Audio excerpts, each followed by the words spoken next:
Hi, this is Vi from Scrappy Mania, and in this episode of Scrapping Therapy, I'm going to go ahead and color this image in. I do have a video how I created this image. There is a product that I purchased some time ago, or actually I got it for some Christmas ago, and this is called Osmo. And this works with your iPad Mini, your iPad 2.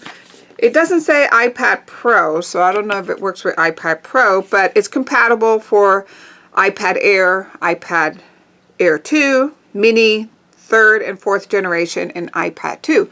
I have a 3rd generation, so it's a mini iPad and it works perfect. So I'll go ahead and put the link of the video where I do a product review of this. I absolutely love this toy. It's a toy made for children, and it actually helps them develop their motor skills, and it's a very nice toy for children. The reason why I got it is because I got it for the Masterpiece, which what you do is you can take a picture or you can use the images that it comes with, the software. Now you download this app and it does come with some drawings in it, some pictures, but you can also take any of your pictures and convert them so that way you can draw them out.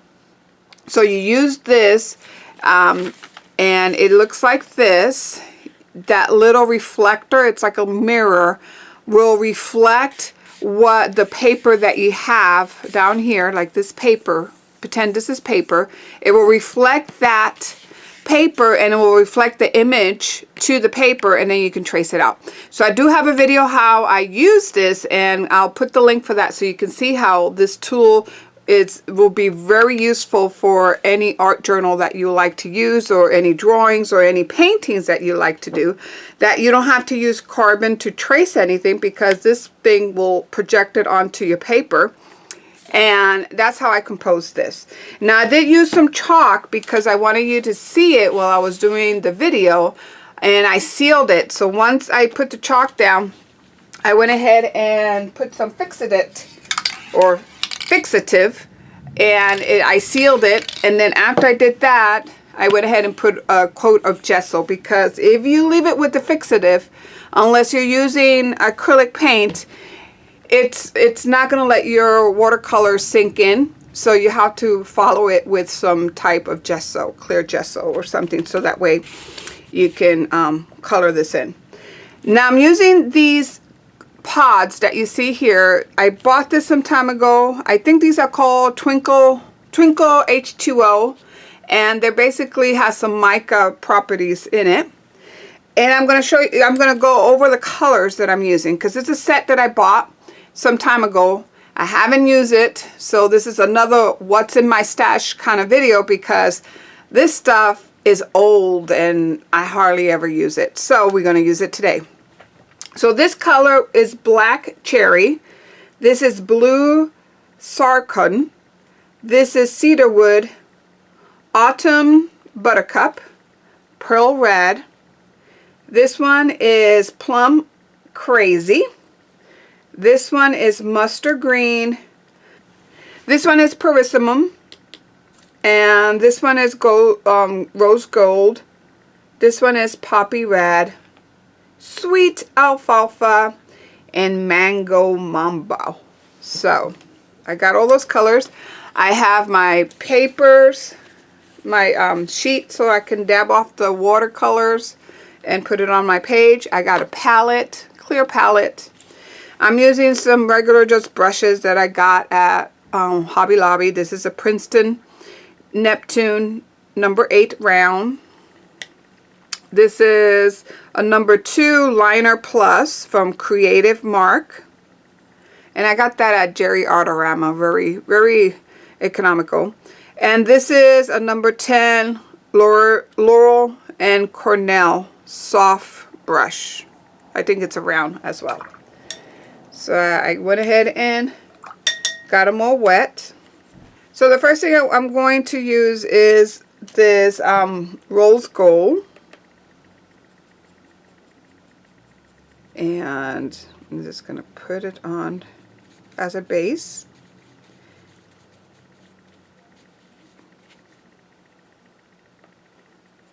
And before you use these pods, what you have to do is you got to soften it with some water. For this first layer of color, I'm not very careful. I just want to put a wash so that way I can layer some more colors on top.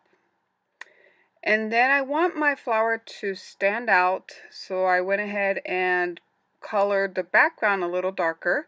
It had some hard edges, so the way to fix hard edges with your watercolors is that you rinse your brush out and then you get clear water and you dab the excess water and you go on the edges and kind of blur them. And that's how I did here. I blurred the background out, or the hard edges out. Also, some of the color was flowing into my flower, so I went ahead and make sure I dry it so then I can put more layers on top. Now I'm going to be using a smaller, thinner brush, and I think that's a number 4 round. And what I want to do is put some darker color on the edges, and you see those hard edges. But then you come back with the same paintbrush with clear water, and you want to go ahead and smooth those edges out. So I'm just taking some more, rinse my brush out, got some clear water, and then smooth the edges out. So I did the same thing with this petal, and see how I'm starting to build up the different layers on the flower and making it look more dimension, with more dimension. And the center I wanted a little darker, that's why I went with a little darker color. And for the leaves, I went ahead and put a little darker color on the edges of the leaf, on the base of the leaf, and then I do the same technique, just take some clear water and blend it out. Now it's starting to, as you can see, those leaves are starting to blend with my darker background, and it's not really making it stand out from the rest. So you don't have to worry if that happens. Don't have to worry, just keep on layering the different darker colors. It may mean that you have to go back and put some more darker color on the background. But right now I'm just working on the leaves, trying to give it a little bit of color and different shades of color there. You want to dry between layers, and then I'm coming back again to my flower, bringing in some more color on the edges, just trying to make the flower more lively and actually looking more natural.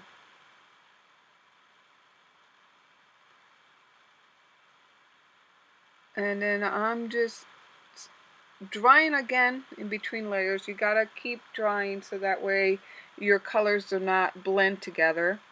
And then here, notice how I went ahead and put a little bit of a darker brown, and immediately you see those flowers popping. You see the different leaves are actually starting to separate and not blend in. And then you want to go ahead and use some clear water to blend the edges, because you don't want harsh edges. And I think I started using some purple for my background just because I needed a little more darker and the green was not working. And here I'm drying the edges, drying the in between, and already you can see that flower starting to pop. So now I decided to bring my color pencils because I still didn't get that vibrancy that I wanted. And that's because I started with a darker background. So I went ahead and got my Crayola. These are a mixture of color pencils that I've had over the years. There's some Crayolas, there's some Prismacolors, there's some other different colors in here. And what I did is I grouped them in color family. Even though it may not be the same brand, I put them all together with a rubber band, the different color families, and I'm just choosing from those. So right now I'm using white and the different shades of white, and just put it at the edges of the flowers just to make them stand out. Then I'm taking my green bundle and I'm really putting some nice fluorescent color. These are, I think the Crayola, the one that I'm using now is a fluorescent color from Crayola, and I really like how it made those leaves pop. And then I'm following with some white. And see how it really looks nice. And because I did gesso the background, it's really working very well with these color pencils. It's it's grabbing onto the paper pretty.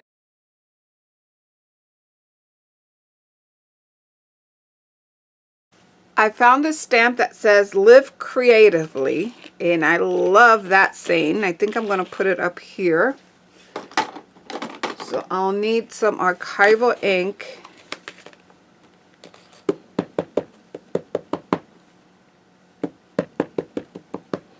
And I hope it stamps good. I'm going to make sure it inks up pretty nice. Let me go ahead and trial this out on a piece of paper.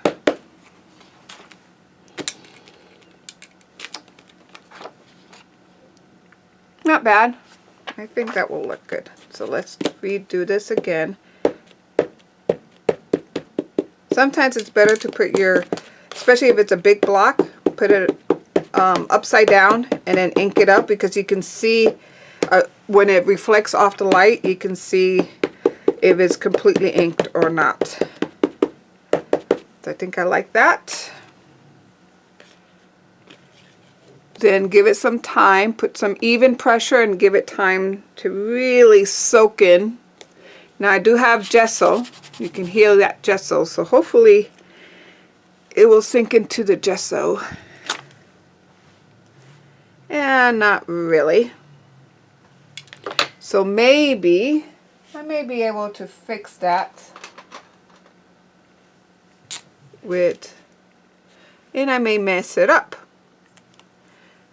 But this is an art journal, so we can go ahead and go over it. Maybe,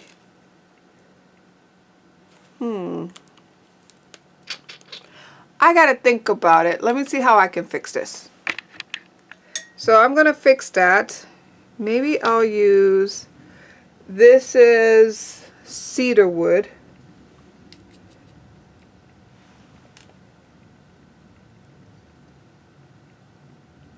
Maybe I can put some extra color in here, make it stand out. It's working a little bit.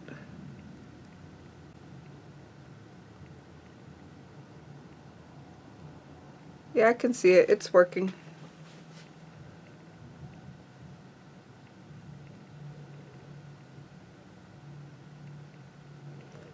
And you know, I would advise you, don't be afraid to try things out. I didn't know if this was going to work or not. Seems to be working.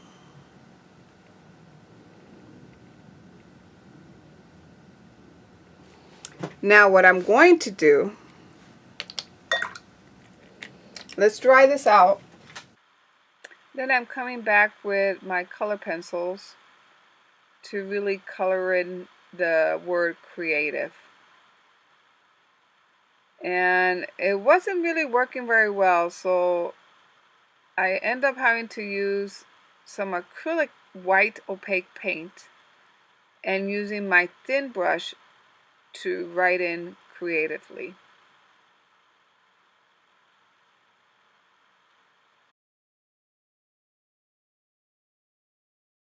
So I'm going to go ahead and put the date. So today is April, if I can read this, it says May, not May, April 2nd, 2018.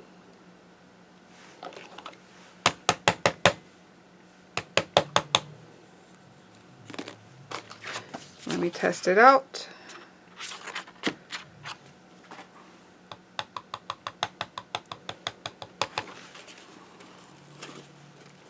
Gonna clean.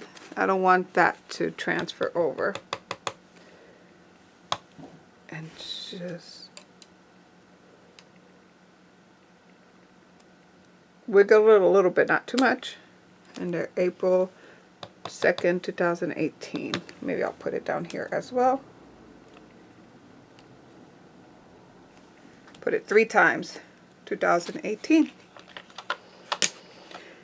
So I hope you like this video, and thank you for watching. Bye now.